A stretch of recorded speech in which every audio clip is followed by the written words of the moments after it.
Grace and peace to you. Welcome to Morning Watch. I'm Rob, one of the pastors here at White Plains. Glad to have you with us today on what promises to be a sort of a blustery day. Happy Wednesday. So, I hope you are able to do all the things you need to do and then stay home as the snow comes in later today. This is where we gather for a song and a thought for the day. And so we're glad you're with us whenever you're watching. Hey, Keith, good morning. And good morning to you as well.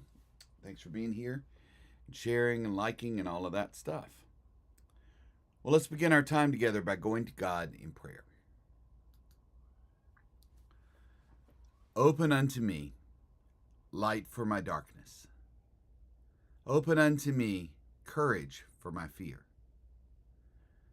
Open unto me hope for my despair. Open unto me peace for my turmoil. Open unto me joy for my sorrow. Open unto me strength for my weakness. Open unto me wisdom for my confusion. Open unto me forgiveness for my sins. Open unto me love for my hates, and open unto me thyself for myself. Lord, Lord, open unto me. Amen. So we continue today talking about Dr. Howard Thurman, wonderful poet, preacher, mystic. Loretta Coleman Brown, in her book, What Makes You Come Alive, describes him as an ordinary mystic, not someone who lives separate and apart from society as in a monastery or as an anchoress like Julian of Norwich or something like that, but rather someone who is deeply engaged in humanity and yet finds their connection to God from an inward place. We heard just a couple days ago in Thurman's own words what that means. I'm trying to play some music this week that lends itself to that. So today's song is, again, another Maria McKee song from the band Lone Justice that she was in. It's probably one of my favorites of theirs.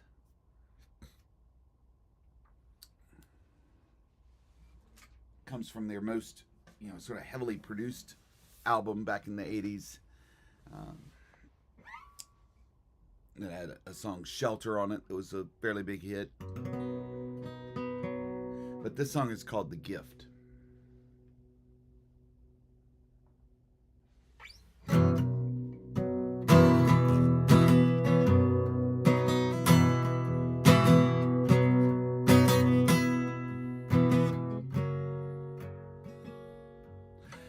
Trip smug smiling in your worn out shoes.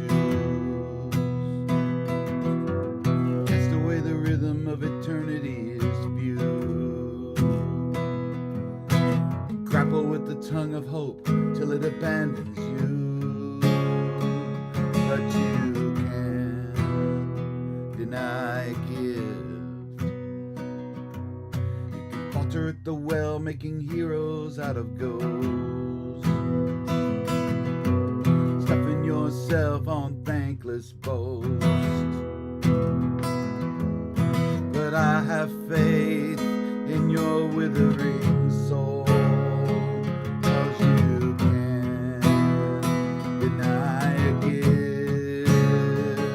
No, you can't deny a gift of the one and a gift to all, with wings to soar and not to fall, a gift of light in the abyss and higher ground above the pit, the choice to live. That is the gift. That is the gift. That is the gift. That is the gift. Though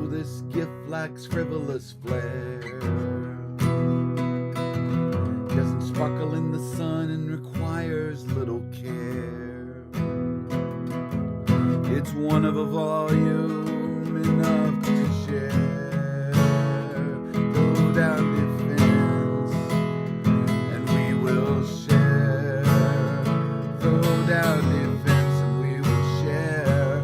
A gift of one and a gift to all, with wings to soar and not to fall. A gift of light in the abyss, higher ground above the pit, the choice to live. That is the gift. That is the gift. That is the gift. That is the gift.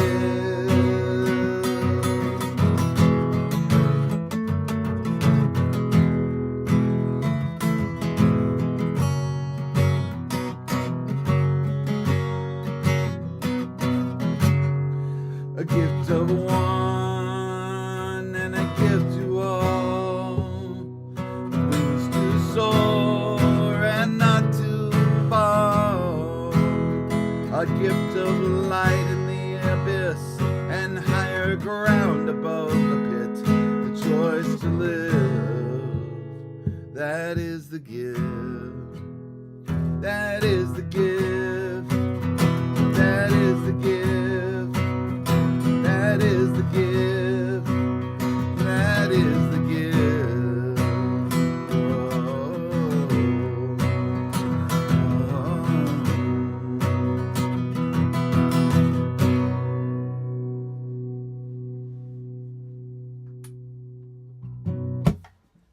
All right. Lone Justice, The Gift. Well worth looking up the studio version of that song, Keith. It's got a great guitar solo in it. Great song. All right.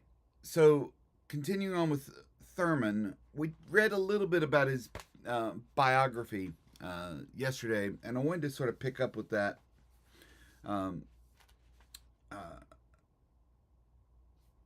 Loretta Coleman Brown gives a wonderful statement of it.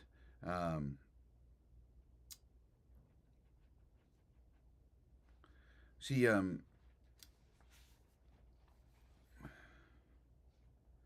recounts how he's born in 1899 in Florida, and I already mentioned yesterday how his father died at an early age and would not had difficulty finding a church that would do a service for his father.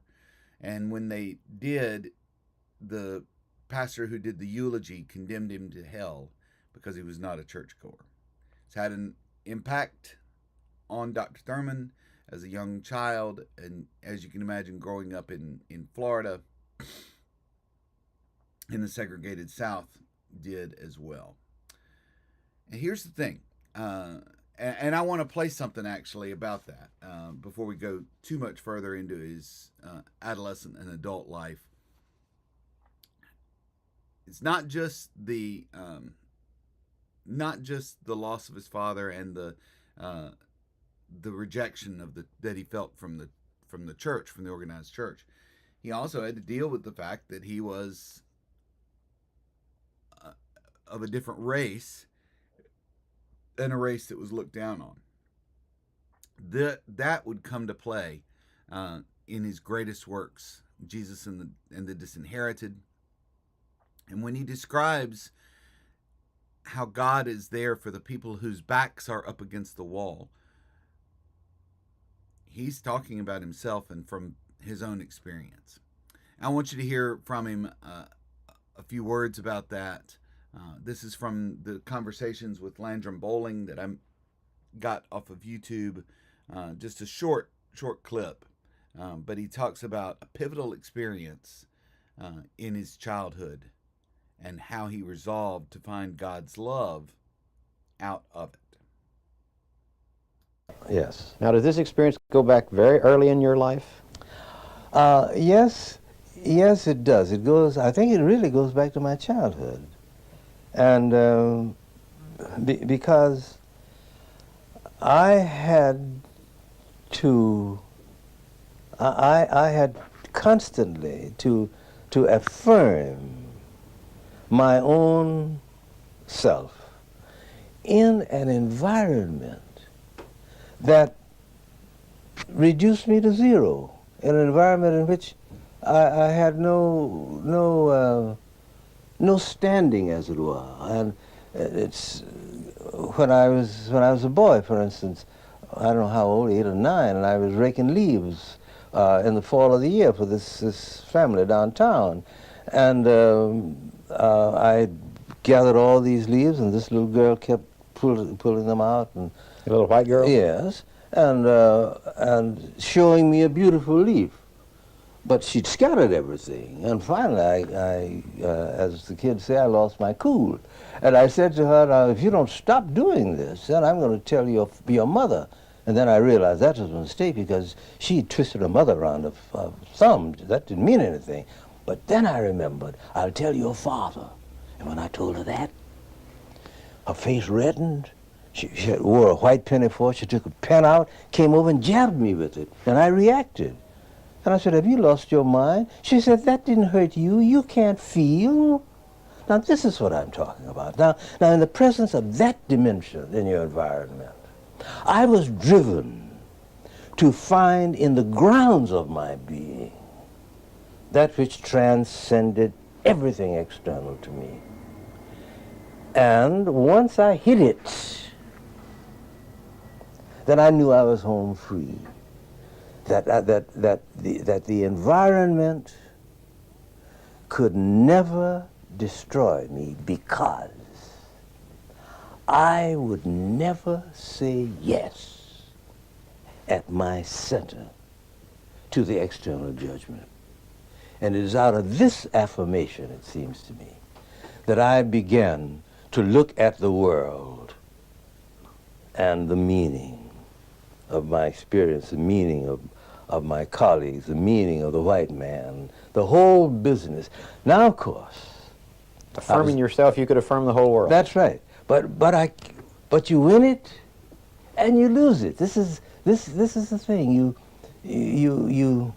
You see it, you ride high on it, and then you hit something that throws you back into the dilemma again. So it seems to me that so that I found that I had always to be at work in ways that would keep this nourished and fed, and so this is why I enjoyed the silences of the dark nights in Florida, and the Atlantic Ocean, and the movement of the storm, and all of this had a vitality that somehow swept into me, washing my shores of debris and giving me a fresh sense of my own need. Now this became, you see, as I grew older,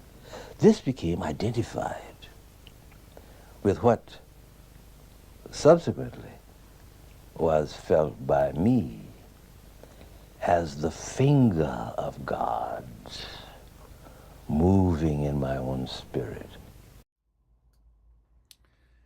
The finger of God. So Dr. Brown writes in her book about this time in his life. After his father's death, a grieving and lonely Howard spent much of his time alone. Silence and solitude offered solace to Thurman, and in nature he frequently experienced the presence of God, or oneness. He sensed that something larger and more expansive than him underlay the universe, right? This didn't coming from without at that point. It was coming from within. He also spent time reading to his grandma Nancy. She was a formerly enslaved woman, turned midwife and laundress, and she shared stories with Howard and modeled for him how a person of God thrives in a hostile world. One way that she survived the horrors of slavery was to remember what a traveling enslaved preacher told her and other enslaved people each time he visited. That each of them was a holy child of God. And Grandma Nancy wanted young Howard to internalize that belief, to make it central to his identity. In many ways, she was attempting to inoculate him from the oppressive circumstances in which he lived. In the early 1900s in Daytona Beach, Florida, African American children were only permitted to receive formal schooling until the 7th grade, and then they were excluded from a high school education. But Thurman's community came together to ensure that this very bright adolescent received private tutoring so that he could earn the necessary certificate to enroll in a residential high school. Thurman graduated at the top of his class from the Florida Baptist Academy in Jacksonville. Exhausted by both schoolwork and the job that he maintained to cover most of his school expenses, Howard actually collapsed before his valedictory address at graduation. As the high school valedictorian, he qualified for a tuition scholarship to Morehouse College, and in 1919 he began his studies at Morehouse, exploring a wide range of subjects but focusing primarily on economics and sociology. And during the summer prior to his senior year, he took courses in philosophy at Columbia University, and he again graduated as valedictorian. A rumor circulated that he had read every book in the college's library. And Thurman was then admitted to Colgate Rochester Theological Seminary, and he again graduated as valedictorian of his seminary class. And it was in seminary where one of his professors, George Cross, identified him as someone who could contribute to the well-being of all humankind. Cross, a white man, told Thurman that while he understood Thurman's concern with his race and the message of hope from the gospel for his race, that what he held within him and the connection that he had to God and the brain that he had been given was too great a gift to be restricted to any one group, and that he should look at taking the message that he, Thurman, encountered with God to the world. This struck Thurman two ways. Number one, what a gift to have someone recognize and encourage him all along the way. From his grandmother, his family, his community, there were those around him who saw the potential in him, saw what God was doing in him, and encouraged him along the way. And of course, he applied himself in reading, in solitude, inward and outward growth, to become this person that could impact the world. But when his professor challenged him to look beyond his own ethnic and racial circumstances,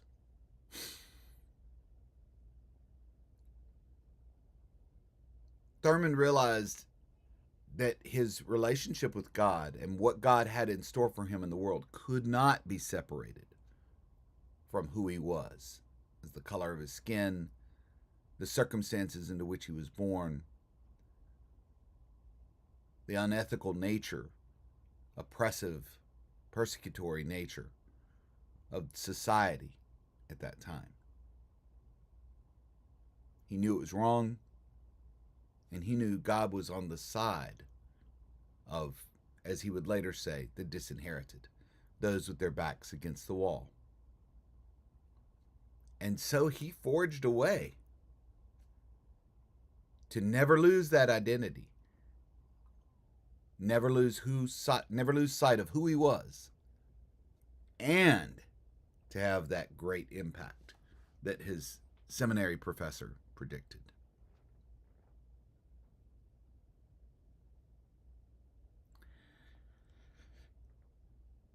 We could go on. We could have a, it's going to be a snow day today. Maybe we'll just have an hour-long morning watch on Howard Thurman. It's difficult for me to know when to stop on these things, but we'll stop it there. And I hope you will find peace and purpose in this day. Thank you for being here. I hope you find the words and the life of Dr. Howard Thurman as inspirational as I do.